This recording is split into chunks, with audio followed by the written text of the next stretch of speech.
This is Live with Community Newspapers, and my name is Michael Miller. Our guest today is Elvis Maldonado, former councilman of the city of Homestead. Welcome. Thank you, Michael. Good to be here.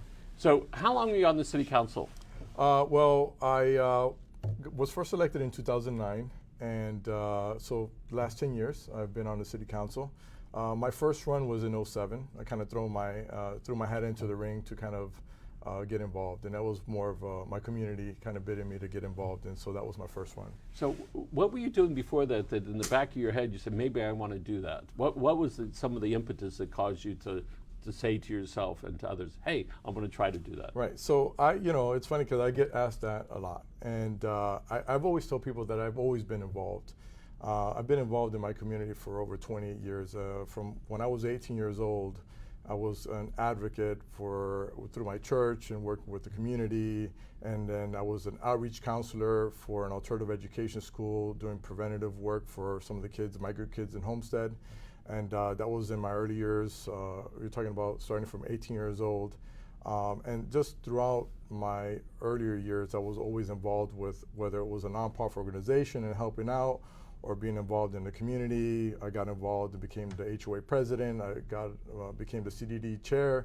And so I was always involved somewhere in my community. I always had that feeling if I wanted to be there and help out folks. And so it's hard to kind of say how you got in there. I always say that I've always been involved. I think the final push was that my community asked me to step up, where in 2007, my community, I was a president of HOA, and everything was working good. We had some folks that were running at that time, come out and speak to our HOA, and then my board members looked at me and said, we want you to represent our community. And so that's where it all started. That's where I first ran in 2007. I didn't win, and that's a story within itself. But pound for pound, I was the winner that year. And it led up to 2009 where I won my election. So there's a 4-year term. Correct.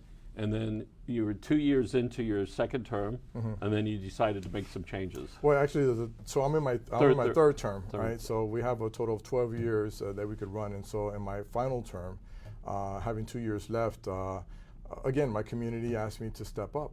They said, look, we've done some great things in Homestead. We've done many issues, solved many problems, and once again, my community said, hey, we want you to step up. Dennis Moss is terming out. He's been as a commissioner, since over 30 years. And now we have open seats, and so it's an ability that I have now to run. And again, my community asked me to step up. So it's District 9. Correct. And it's on, for the folks that don't know, where are we? I think we're over here, right? That's on the south end. What's the most northern part? So the district is a pretty large, geographically it's a large district, and it starts from 152nd from Coral Reef Senior High School, and it goes all the way west to 152nd, even out to the Everglades, and then it starts to head south on 152nd, and it starts to cut through different communities. But it goes, so the northern part is 152nd Street. And does your district include a lot of farmland? Yes, a good part of the district is in the agriculture area. From 152nd all the way west to the Everglades, and then heading south to about, I want to say, about Eureka Drive, and it continues to go down to that agriculture industry area. So and obviously farmland for us down here is important. Some people think that it doesn't matter, but it does matter. Yes, actually so my background is in IT, and I'm an IT analyst and network engineer, and so most of my clients are actually in the agricultural industry. I saw that growing up in Homestead and knowing the agriculture community has always been there. I decided to start my own company to kind of provide service for that industry that no one was really kind of looking at and touching. And actually, it's funny, I say no pun intended, but it's a green industry, right? Where they were late in the adoption of technology. So there's a lot of agricultural companies that are dealing with tropical plants and horticulture, and these are the plants that are being sent throughout the U.S. Through, once spring hits and people want to beautify their neighborhoods, the product that's coming to those northern communities are from right here in South-Dade, Miami-Dade County. And I understand that there are a lot of nurseries that are now in the wedding business. Yes, there's, the state, and this is something that's been practiced throughout other states as well, where they have a kind of community that's similar, where the agritourism is the word that they use. And I recall going on a few, being invited to be a part of that and to see and to help spur and get folks to understand about the agritourism industry, which is huge, you know. And so you have folks, so the state had put some bills and some law in place that would help the agritourism community understanding the strength of agritourism as in the state as a whole. And so that industry is there now. I know that they're going through some changes and some growing pains with some county issues, but nonetheless, there's a lot of folks that are moving down here. We're not moving down here, they're having their weddings down here because it's the perfect time, the perfect season, and the perfect temperature. We were at a wedding recently down 186th Street area, and it was big nursery, maybe 10 acres. And there's this beautiful wooden pathway that when you walk through it, you can see all the plants that are growing and that are for sale. And it was beautiful outside wedding. It was perfect. They had a big tent in case it rains or a little bit cooler. And I live in horse country, so we understand that's agriculture zoning, where the state and county want to do things that would enhance the relationship people have with the agricultural arena. And I think that that's wonderful to do that. And however, we're talking with a major owner of real estate and of farms, and he said the biggest challenge he is having now is finding labor to farm his fields. You've heard of this challenge. Yes, historically, again, throughout our country, we have a big immigration issue that we're dealing with, and rightfully so. There are the differences, and I've seen a lot of those folks in the community.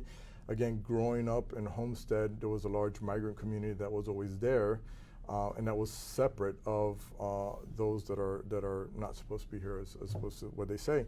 But it's been harder. Yes, it's hard to find the labor because the folks that have migrated here, their families have grown and they've kind of got out of the industry as a whole, and so it's hard to find the labor to do the work for that industry that's there. So it's a challenge for them. So it would be like having a piece of property, and you have a building, but you can't find anybody to come clean the building. So you say, okay, now it's vacant. Right. And you can't. It's not a high-paying job. It's a labor. It's very labor. So you need people who work hard. They're hard workers, and obviously they're not. It's not a high-paying job, and so it's a job. I've seen these folks. Covered from face, hat. Covered that you only see their eyes just because of the amount of heat. We go out in the summer here, and it's like we run from our cars to the building. Imagine those folks that are there from 6 in the morning, to 5 or 6 in the afternoon, and in that peak sun, they work hard. It's not an easy job. I take my hats to them. So some of the big landowners now they're sort of in this quandary. They were making their living by farming it, and they can't find the labor, so now they have this vacant land, and then the children are saying, "Pops, it's time to sell it." And who are you going to sell it to? A developer. Who's going to develop living units, maybe some commercial land. Of course, then you have to deal with the traffic and the people, and you need the stores, you need the food stores, and all that. It's a balance that's out there, and we've seen that happen over time, right? The American way is that you came here, you bought your home, you bought your house, you bought your piece of property, you have the right to fix it, to do what you want to enhance it. And the day you've outgrown it, right? Because you've had kids, you have a big 5-bedroom house, a 3-car garage, you have all these kids. When they're gone, what does everyone do? They downsize, right? Or they get rid of it, or they pass it down to their family. But at some point, they have the right to sell it.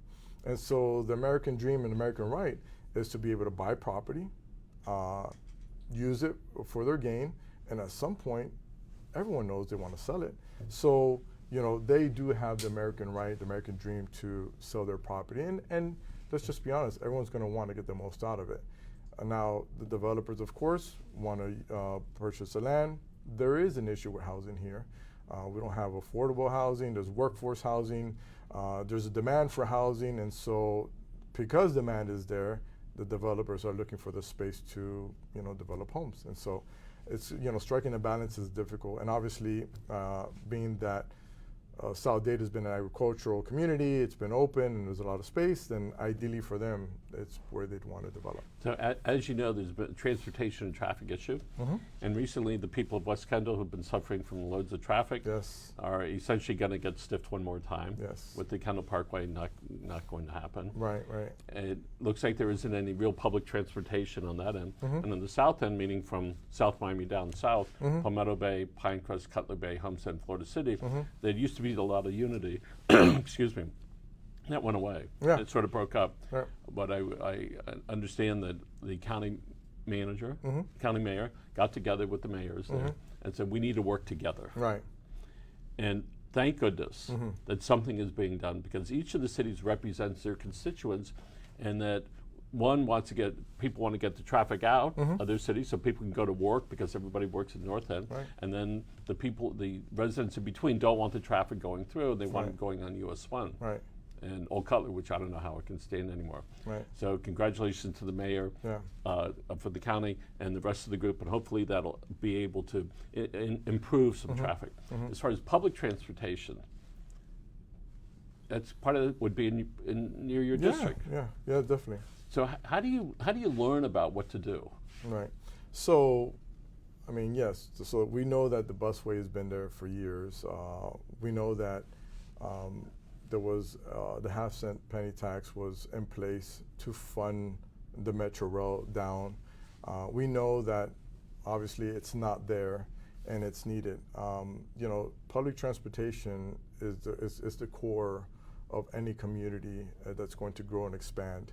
And unfortunately, you know, that was how long ago when that half-cent penny tax was passed? More than 10 years. And we still don't have the issue. And so what's happening now? You know, I stayed in, by the way, when I first got married, I was 24 years old back in 1998. And I remember my wife, and unfortunately, you know, she passed away to cancer, you know, 7 years ago. But, you know, when we first got married, you know, she grew up in Homestead. She was born and raised in Homestead. And at that time, I was living up in Cutler Ridge, now Cutler Bay. And then she says, well, where are we going to move? She wanted to move to Kendall. And I was like, there's no way we're going to Kendall. Because at that time, talking about, you know, back in back in that time, it was like traffic was already bad. I was like, there's no way I'm going over there. I'm staying in Homestead, because it's the final frontier in Miami-Dade County. And eventually, I had the whereabouts to understand that eventually people are going to continue to move down here and fill up the space that's down here. I used to say we're the final frontier of Miami-Dade County. And so we're going to experience growth at some point. And now we are experiencing that growth. We have over 900 folks, individuals, that are moving into the state on a daily basis. And they're going to be moving to metropolitans to find work. And they're going to look for houses that they could afford, which is now in the South Dade area. It's where you can find folks could buy, first-time home buyers can buy you know, get the best bang for the buck in buying a home and starting a family, and then folks still want to have affordable houses, move down there. But now, since they've all moved down there, now we don't have the public transportation, and we need to get them to where the jobs are at. I mean, we all should understand and know that the economy of Miami-Dade County is tourism and trade, right? And out of our seaport, our airport, our Miami Beach, that's where our economy is for Miami-Dade County, and that's where all the jobs are. And so now everyone from the suburbs or the bedroom community that we've always been are having to travel up north and clog up our streets. So, and I'm glad you brought up about the business of the county. The question is, what business does the county want to be in? Do they want to provide municipal services to all the areas? Or do you think there's going to be a move by the county commission to bring forth to the voters an opportunity to say, we want to get out of the UMSA business and we want everything to be incorporated by a certain date or annexed? Have you heard any conversations about that? Yeah, I've heard that time and time again. I know there was a moratorium at some point about any annexation, and then they lifted it. And so if we look at Broward County, they're all municipalities, so they made that decision a long time ago. But here in Miami-Dade County, you've had a lot of the residents that are happy with the way UMSA is working. Matter of fact, we know that there was an item in the District 9 as well that was trying to incorporate, and that failed. And so the argument was that we're happy with the services that we have. We don't want incorporations because we're going to have more taxing. And so that's is that going to happen? That's a discussion to happen. Annexation is a heavy lift. Yes. For anyone who is wanting to do it. We tried it. We dabbled in it with Homestead.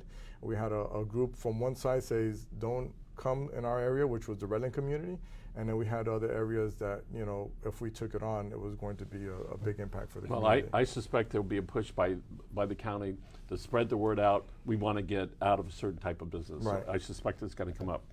So on to the race for District 9. Mm-hmm. There's some pretty big guys, Marlon Hill Mm-hmm. and Keon McGee, Right. all right? And there's several other people. How is it you're going to deal with these well-known people, all right, that are out there knocking on doors and figuring out what people want? Right.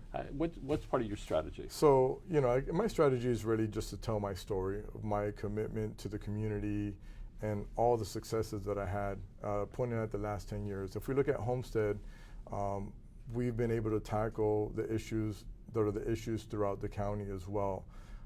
We've tackled traffic issues, working hand in hand with the Department of Transportation. We've had on-ramps built in different areas to alleviate traffic. We've implemented smart traffic signalization lights. The county had they did their part through the core roads, and we enhanced it by passing a budget item where we added more of those smart cameras to get a better traffic flow. We've worked with the county to expand our streets for the added, we need added infrastructure. So we've brought jobs, we've brought entertainment, we've brought a parking garage, what we call a P3, a public-private partnership, in the downtown area where we created a multimodal transportation parking garage with entertainment that's going to work in hand with our BRT that's coming on, you know, soon, and hopefully light rail in the future. And so that's a collaboration we did to kind of, you know, help out with traffic. And so as we look back in the last, if I could look back in the last 10 years and all the successes that we've had that I've been a part of, that I was a key player in a lot of those areas. As you know, I also chaired the Transportation Committee with the Florida League of Cities. So my experience in the last 10 years as a local elected official, dealing with local issues, working for my constituents and solving their problems, and we've had success in those last 10 years. My message is that if I could take that to the rest of the county and bring those successes that I've had there to bring them into the county. So I am the only local elected official that's running in this race. The only other local official was Keon McGee. He's a state representative. He works on Tallahassee issues, things that are dealing with the state and, you know, not really impacting our community. And so that's going to be some of the difference. Martin Hill is an activist. He's a lawyer that's, you know, been, I just kind of met him and heard of him now, but from my understanding, he's just a lawyer that's been in the Miami area. And, you know, I don't know what experience he has that is related to what we have to deal with today. I mean, we need someone that's going to be able to hit the ground running, understand what are the issues on a local level, and be able to address those issues. And we've done that successfully. So in Homestead, you were elected for a 4-year term, then went back for another 4-year term, and then you were elected again. Yes. And you served 2 of those. Yes. And you resigned to run. Yes. Qualification was at the end of May. Yes. Right? And so there may be some other people that might get in. Yes. It does take time, energy, and money. Correct. And it takes a lot of money.